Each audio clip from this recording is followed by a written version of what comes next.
ગુજરાત હાઈકોર્ટના નવા નિયમો સામે ઠેર ઠેર વિરોધ જોવા મળી રહ્યો છે, ત્યારે અંકલેશ્વરમાં પણ વકીલોએ આ અંગે વિરોધ નોંધાવી નવા નિયમો પાછા લેવાની માંગ કરી. અંકલેશ્વર સહિત ગુજરાતના વિવિધ બાર એસોસિએશન દ્વારા ગુજરાત હાઈકોર્ટના A4 સાઇઝના પેપર અને નવા ફોન્ટ લિપિના નિયમો સામે વિરોધ નોંધાવવામાં આવ્યો છે.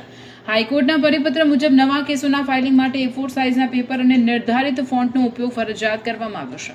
સ્થાનિક સ્તરે ટાઈપિંગ, પ્રિન્ટિંગ અને ફાઇલિંગની જરૂરી સુવિધાઓ ઉપલબ્ધ ન હોવાથી આ નિયમોનું પાલન કરવું મુશ્કેલ હોવાનું વકીલોએ જણાવ્યું હતું, જેના વિરોધમાં અંકલેશ્વર સહિત અનેક જિલ્લાઓના વકીલોએ કોર્ટની કાર્યવાહીથી અલિપ્ત રહી હડતાલ પાડી હતી. અંકલેશ્વરમાં વકીલ મંડળના સભ્યોએ કોર્ટ સંકુલની બહાર એકત્રિત થઈ હાઈકોર્ટના પરિપત્રની હોળી કરી ઉગ્ર વિરોધ વ્યક્ત કર્યો હતો.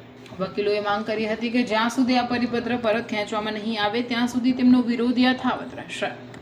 તકલીફ એવી પડે છે કે રેગ્યુલર માનો કે કોઈ આરોપી ગેરહાજર છે તો કયા કારણસર ગેરહાજર છે એ આવ્યા પછી જ ખબર પડે. તો એનું કારણ લખવું હોય તો ટાઈપ કરવાનું એડવાન્સમાં ના હોય. વાદી પ્રતિવાદી તરફે કોઈ પ્રોસેસ આપવાની હોય તો એ પ્રોસેસ તાત્કાલિક જો આપવાની હોય, જેમ કે ક્લોઝિંગ પુસ્તિકા આપવાની હોય તો એ તાત્કાલિક ટાઈપ કરવા ક્યાં જવું? દરેક વકીલોની ઓફિસમાં કોમ્પ્યુટર નથી હોતા, તો એ વકીલો બિચારા ક્યાં જાય? જે અંતરિયાળ જે વિસ્તાર છે એમાં પણ ઘણીવાર ઓફિસ પણ નથી હોતી અને કોમ્પ્યુટરની સગવડ નથી હોતી. એટલે જે તકલીફ રેગ્યુલર રૂટિનમાં જે અરજીઓ આપવાની થાય છે એમાં ઘણી તકલીફ વકીલો કરતા પણ પક્ષકારોને વધારે ખર્ચો એમાં પડે. કારણ કે એક ટાઈપિંગ કરવી એક અરજી તો એના 50-60 હજાર રૂપિયા 50-60 રૂપિયા લે છે. હવે એ જે ખર્ચો છે એ પક્ષકારના માટે જાય છે. વકીલો તો પક્ષકારના માટે જ નાખવાના છે.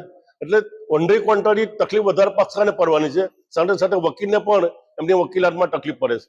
સાથે સાથે જજીસ સાહેબને પણ તકલીફ પડે, કારણ કે જજ સાહેબે પણ ટાઈપનો માનો કે આગ્રહ રાખે તો એ ટાઈપ કરવા બહાર જશે એટલે 2 કલાક રાહ જોવી પડશે કોર્ટે કે ભાઈ અરજી આવે પછી એને ઓર્ડર કરવાનો. એટલે દરેક પક્ષકાર, વકીલો, જજીસ સાહેબોને આ તકલીફ છે. જે સર્ક્યુલર પાછો નહીં ખેંચાય ત્યાં સુધી દરેક ગુજરાતના વકીલ મંડળના સભ્યો, વકીલ મિત્રો, not only that bar council પણ અમને સપોર્ટ કરે છે.